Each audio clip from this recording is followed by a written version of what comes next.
નમસ્કાર મિત્રો, સ્વાગત છે તમારું ગુજરાત સંદેશ યુટ્યુબ ચેનલમાં। મિત્રો, આજના તાજા સમાચાર વિશે વાત કરતા પહેલા જો તમે અમારી ચેનલમાં નવા છો તો નીચે લાલ કલરનું સબસ્ક્રાઇબ બટન આપેલું જ છે, તેને દબાવીને બાજુમાં રહેલા ઘંટડી બટનને પણ દબાવી દેજો, જેથી મારા આવનારા તમામ વિડીયોની માહિતી તમને મળતી રહે। ગુજરાત તરફ આગળ વધી રહ્યું છે વાદળોનું ટોળું। હવામાન વિભાગ દ્વારા આગામી 5 દિવસ ભારેથી અતિભારે વરસાદની આગાહી કરવામાં આવી છે, જેના કારણે તંત્ર એલર્ટ થયું છે।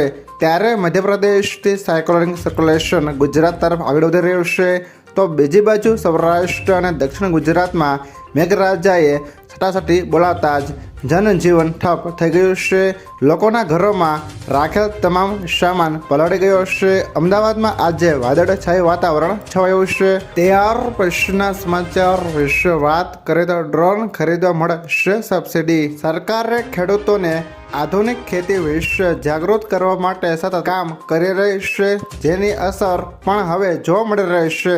ખેડૂતોએ ખેતીમાં ઘણી નવી તકનીકો અપનાવી છે। હવે ખેડૂતો ખેતીના હેતુ માટે પણ ડ્રોનનો ઉપયોગ કરી રહ્યા છે। સરકાર ખેડૂતોને ડ્રોનની ખરીદી પર સબસિડી આપી રહી છે। ખેડૂત ભાઈઓ આ માટે અરજી કરી શકે છે। ખેડૂતોને એગ્રી ડ્રોનની ખરીદી પર 60% સબસિડી આપવામાં આવશે। આવી સ્થિતિમાં ખેડૂત ભાઈઓ સરકારી સબસિડીનો લાભ લઈને ઓછા ભાવ કૃષિ ડ્રોન ખરીદી શકે છે। બિહાર સરકાર ખેતરોમાં જંતુનાશકો અને ખાતરના છંટકાવ માટે ડ્રોનની ખરીદી પર 60% સબસિડી આપશે। મહત્તમ રૂપિયા 65 લાખ સુધી કેન્દ્ર સરકાર 60% ગ્રાન્ટ આપશે અને રાજ્ય સરકાર 40% ગ્રાન્ટ આપશે। કૃષિ વિભાગની વેબસાઇટ પર ઓનલાઈન અરજી કરી ત્યારબાદના અગત્યના સમાચાર વિશે વાત કરીએ તો રાજ્યમાં બાગાયતી ખેતીના 4 સેન્ટર બનશે। રાજ્યમાં બાગાયતી ખેતીના વાવેતર માટે 4 સેન્ટર બનશે તેવી જાહેરાત કરવામાં આવી છે, જેમાં અમરેલી, દાહોદ, બનાસકાંઠા અને ગાંધીનગરમાં બાગાયતી ખેતી માટે સેન્ટર બનશે। આ સેન્ટરમાં બાગાયતી ખેતી માટેની તાલીમ અને નિર્દેશન આપવામાં આવશે। કૃષિ મંત્રી રાઘવજી પટેલ દ્વારા આ બાગાયતી ખેતીના વાવેતર માટેના સેન્ટર બનાવવાની માહિતી આપવામાં આવી છે। ઉલ્લેખનીય છે કે બાગાયતી ખેતી ખેડૂતોને વધારાની આવક મેળવવામાં મદદ કરશે।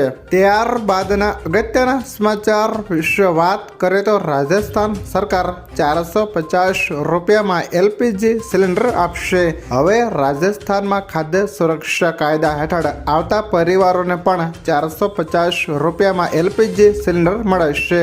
સીએમ ભજનલાલ શર્માએ વિધાનસભામાં આ જાહેરાત કરી છે। અગાઉ ઉજ્જવલા યોજના અને બીપીસીએલ પરિવારોને માત્ર 450 રૂપિયામાં સિલિન્ડર આપવામાં આવતા હતા, પરંતુ હવે રાશન ઘઉં લેતા પરિવારોને પણ લાભ મળશે।